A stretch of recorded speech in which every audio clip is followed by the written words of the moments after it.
Welcome to the monthly recap where I share highlights from each episode recorded over the last month.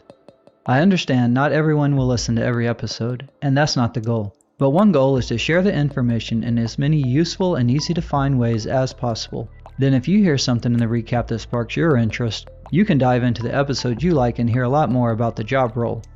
For each interview, there is an associated webpage on JobGuppy.com that gives an overview from the interview. Education requirements are listed, career ladders and job search examples are shown, named college programs and trade certification programs are referenced, and income and salary research is provided. Now with all the introductions out of the way, let's move on.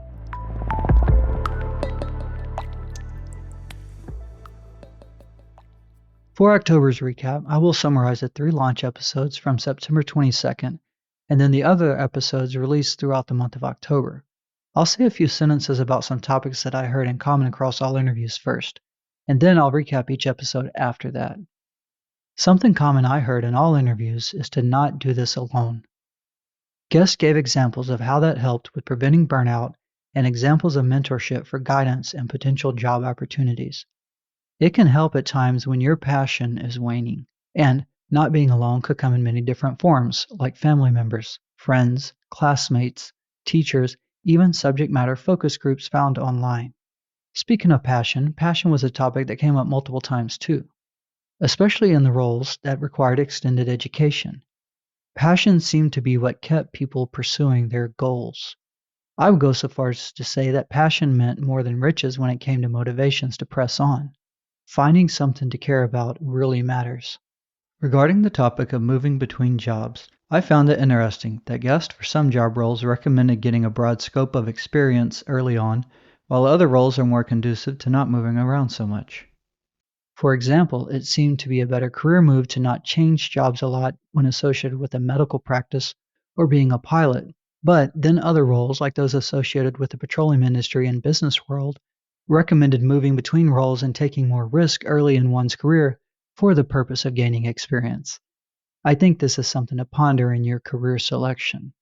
It was also interesting to hear how many guests started in one area of study before their career even got started, but then decided to change their focus. I think it is important to point out here how they discovered something about themselves and their passion. In most cases, it was getting outside of the classroom and applying themselves to work associated with their field of study, like lab work or an internship. You can even do volunteer work with associated programs to find out if you like something. Now I'm moving into the episode recaps. Episode 1. Brian the Fractional Airline Pilot. Brian has been flying commercially for around 27 years, has multiple certifications, and has trained others to be pilots. This episode was also joined by a young and aspiring pilot who is already on his way to getting his pilot's license before he even graduates high school. Fractional airlines are where multiple persons share ownership in a plane. It is closer to private plane ownership, but without owning the whole plane by yourself. Brian is a pilot who flies planes for these individuals. He does tend to have long work days that can be back to back, but then he also has extended periods of downtime. And in his particular role, he can remain close to his family and not have to be gone for extended time frames. The fractional airline industry is a very good career choice if you are considering being a pilot. And nowadays, there is a high demand for pilots, and you can find programs that combine the training and the learning together to help expedite your entry into the career field. The perks of this role can be very nice due to the ability to catch a ride on some of these exquisite planes as they are moved around the country to accommodate the pool of shared owners. And you are able to earn other travel perks on some major airlines and earn hotel points as well. Brian said he has not paid for a hotel in over 10 years of his personal travels, even outside of work. Currently, this is not a role that requires a college degree, but it does require specific certifications.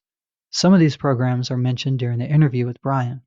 Some fractional airlines are also listed on the JobGuppy page associated with Brian's interview. If you are considering any career in aviation, I would highly recommend including some of these fractional airline companies on your list of potential employers. Episode 2. Dr. Mary Beecham, the ENT surgeon, more formally titled otorhinolaryngologist. I'm just saying otorhinolaryngologist because I practiced it so much. Oto meaning ear, rhino meaning nose, and laryn meaning throat. but we more commonly refer to them as ENT doctors. In Dr. Mary's words, she takes care of anything above the shoulders that is not the eyeballs nor the brain. She started college studying marine zoology and realized through lab work that she wanted more direct interaction with people. Dr. Mary brings the unique perspective to the role of being a female surgeon. During the interview, she gives a great breakdown of how she manages her busy day and family activities, the many roles she plays in direct patient care, the range of patients she sees, the types of surgeries she performs, and the administrative roles she plays. She is big on seeking to achieve your goals, but like so many others, she says it takes a team of people to help excel. This is a role where Dr. Mary recommends to not move around. This helps to build an established place of practice and rapport with your patients. This level of comfortability with both patients and your team is important as a surgeon. Episode 3, Adam Damon, the geologist in the petroleum industry. Adam is currently an operations geologist. His specific role is to help guide the drilling process for new wells real time. He called it geo-steering. There are a few roles a geologist can play in the petroleum industry. You can hear more about each of them in the interview. Adam recommends to start in a role that gives you more exposure to overall processes, and then move into roles that tend to cover just one aspect. Adam had similar advice as others about not trying to grow your career on your own. He referred to it as imposter syndrome. His job can be a role where a lot of individual responsibility is placed on you as an individual contributor, and this can lead to stress and burnout. He recommended to get to know other coworkers and network. They can help mentor you and prevent the imposter syndrome effect. Contrasted with the potential stress I just mentioned, though, Adam stated that geologists are known to have some of the highest percentages of people who remain in their career field as a geologist. He mentioned 90% of the people that start as a geologist remain a geologist. To be a geologist in the petroleum industry, this is a field where a college degree is almost always required, and a master's degree at that. Episode 4, Dr. Natalie Langley, the board-certified forensic anthropologist, among other titles. Dr. Natalie has many titles associated with various boards and forensic science entities, one being a course director at the Mayo Clinic in Arizona. As a course director, she helps plan the coursework for resident students, and this includes general residence teaching as well as teaching advanced techniques for studying human anatomy to help with research. She also sometimes consults on forensic casework. Dr. Natalie was a first-generation college student. It is very inspirational to hear her go through the various titles and credentials she now holds. She knew early on she enjoyed working with the human body, but she did not want to work directly with patient care like most people think of when they think of a traditional medical doctor. She found a way to blend the best of all the things she enjoys into a successful career. She highly recommends mentors. In her episode, she mentions places you can find mentors specific to this career field. This information is also on the JobGuppy website page with her show notes. Similar to multiple others I interviewed, she recommended to find others to network with. This can go a long way in this career field with succeeding with your studies, finding research positions while you study, and also help find jobs. She also recommends to pay attention to how you are growing your skill set and make sure you are thinking about the future with what you are currently doing. You want to build a skill set that will help you later, like even 10 years into your career. Have you ever really taken a moment to stop and think about where you want to be 5, 10 years from now? And how is what you are doing today and tomorrow or even next year going to help with that? Episode 5, Dr. Suma Gopinath, the Associate Professor of Music Theory. One thing music theorists do is break down different aspects of music to help understand what the decisions were that may have led to the creation of the piece being studied. In his role, Dr. Gopinath teaches, researches, reviews graduate theses for others, and has served on various committees. He also has a band you can listen to named The Gated Community. You can find a link on the JobGuppy.com webpage for Dr. Gopinath's episode. Dr. Gopinath discusses the benefit of having a passion for what you are doing. He also advises to not just work with others, but pay attention to what they're saying. Some ways to do this is to not just work with classmates in your field of study, but to also find people outside your field of study to bounce ideas off of, because they may have a different perspective to offer back to you. And if you are pursuing graduate school, consider programs that have paid positions to help support you during your graduate school timeframe. Episode 6, Jesus Patina, the Business Transformation Consultant.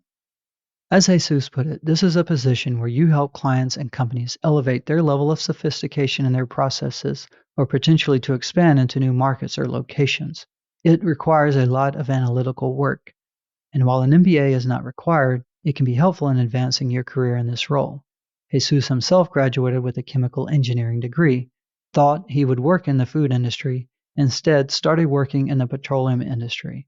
It was later in his career that he got his MBA and started in the role as a business transformation consultant.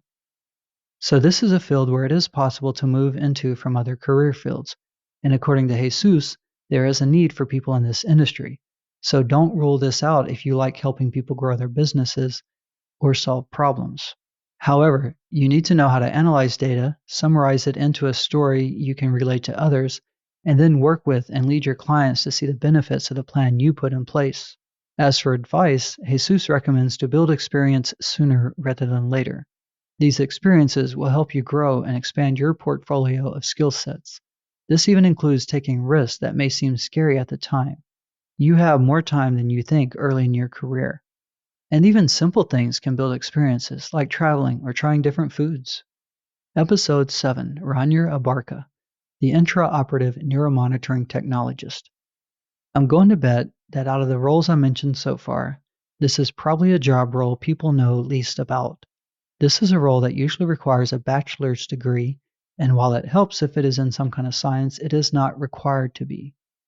You can go through certification programs that open opportunities for this career field.